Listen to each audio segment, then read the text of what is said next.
saya perlu tambahkan terhadap adanya laporan polisi, silakan setiap warga negara boleh melaporkan polisi. Kemudian kepada penyidik, di sini saya lihat kasatnya Pak IGD Pranata. Mohon Pak diteliti lagi, Pak IGD sudah hilang. Oh gitu, sudah pindah. Oke, jadi saya minta kepada jajaran kepolisian Polres Kolaka melakukan pemeriksaan secara hati-hati terhadap kasus ini. Jangan sampai ini berujung pada laporan kami kepada Propam Mabes Polri. Karena Pak, beliau ini adalah pemilik sah terhadap lahan, ya.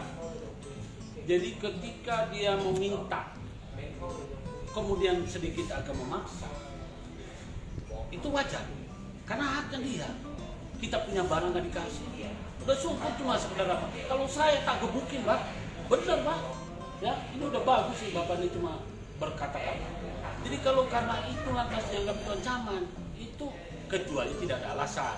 Misalnya datang meminta uang miliknya si pelapor ini supaya dia memberikan, diancam, ayo boleh.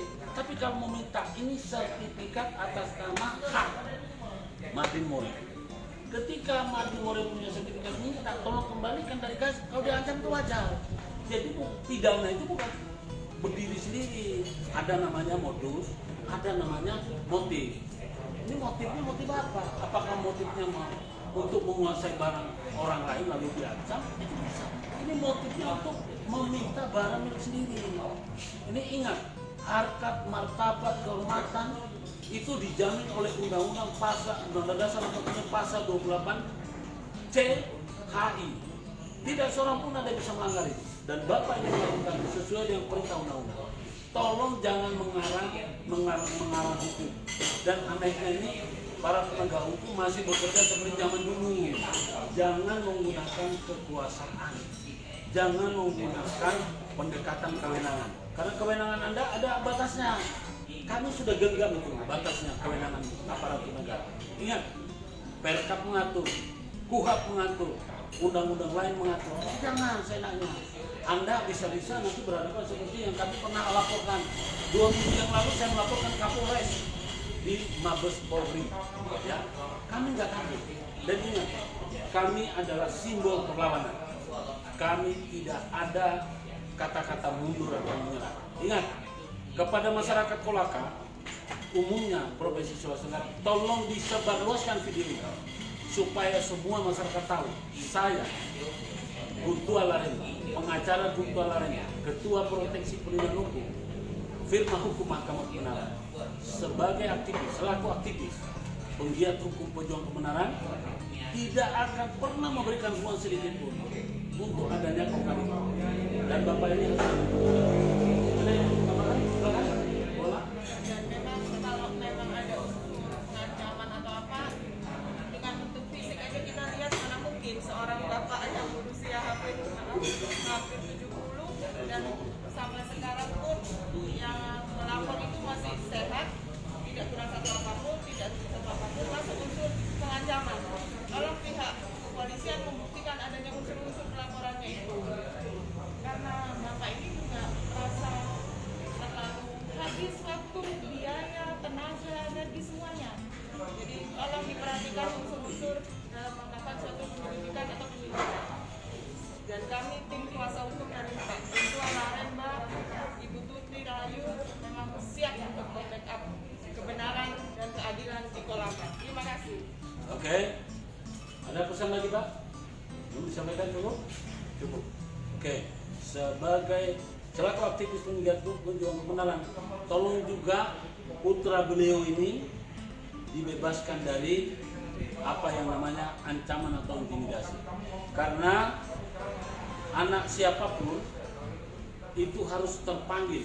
Saya juga pesankan, ketika ada orang tua yang terzolimi atau ada harta orang tua yang akan dirampas orang lain, maka anak wajib datang berdiri di belakang bapaknya. Dan itu bukan pelanggaran, itu adalah harkat martabat dan kehormatan keluarga. Mungkin ada sedikit tambahan dalam hal terkait adanya video viral, ya, ya terhadap adanya salah satu anggota.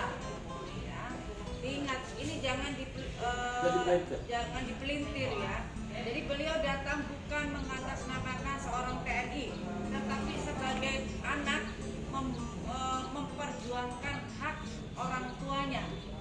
Ingin datang ke rumah orang tuanya untuk meminta hak daripada orang tua tersebut. Jadi mohon kiranya terhadap video viral tersebut jangan dipolitisasi seakan-akan adanya suatu kekerasan, ancaman dari pihak aparatur negara. Tapi beliau mengatasnamakan pribadi, ya. Walaupun pada waktu video tersebut dia menggunakan alma mater. Boleh. Itu pun karena dia dalam rangka bekerja waktu itu, ya. Jadi bukan ada unsur kesengajaan untuk melakukan satu ancaman kekerasan dengan menggunakan atribut, ya. Saya mohon kiranya kepada Bapak Kapolres khususnya Kolaka dalam hal terhadap laporan pihak Bapak Sutak ini dicermati terhadap unsur-unsur daripada pasal yang disangkakan, yaitu pasal 351 ayat 1 tentunya. Terima kasih. Saya perlu nambahkan, saya adalah aktivis penggiat hukum pejuang kebenaran. Penggiat hukum pejuang kebenaran. Tolong dicatat. Terhadap adanya video yang viral yang membawa-bawa nama TNI, sebetulnya Anda ingat, dokter pakai sorban, pakai apa itu, pakai baju seragam putih, itu adalah baju kebesarannya. Seorang TNI, walaupun dia pribadi, kalau dia menggunakan seragam, memang itu adalah alma mater yang harus dibanggakan. Jadi jangan dipolitisasi. Video itu harusnya dicermati baik, dan itu sebetulnya justru bisa mengandung adanya unsur pembunuhan karakter. Saya minta kepada yang terhormat Pangarmatin, ya, tolong Pak, ini anggota Anda, menurut saya ini aktivis penggiat hukum pejuang kebenaran, bukan karena beliau ini tidak membayar saya apa-apa. Saya berbicara atas nama kebenaran. Jadi tolong jangan dihakimi, jangan ini, silakan Pak, disiplinnya kami hormat. Tapi mohon, saya minta agar diberikan yang namanya perhatian secara mendalam, karena beliau tidak datang untuk arogansi. Kecuali kalau dia datang untuk membela kepentingan orang lain, silakan. Tapi ini bapaknya. Saya, kalau namanya harta bapak saya, sejengkal pun darah saya lebih baik netes daripada saya biarkan keringat orang. Jadi mohon maaf Pak. Jadi harus ada benar-benar atensi yang positif Pak.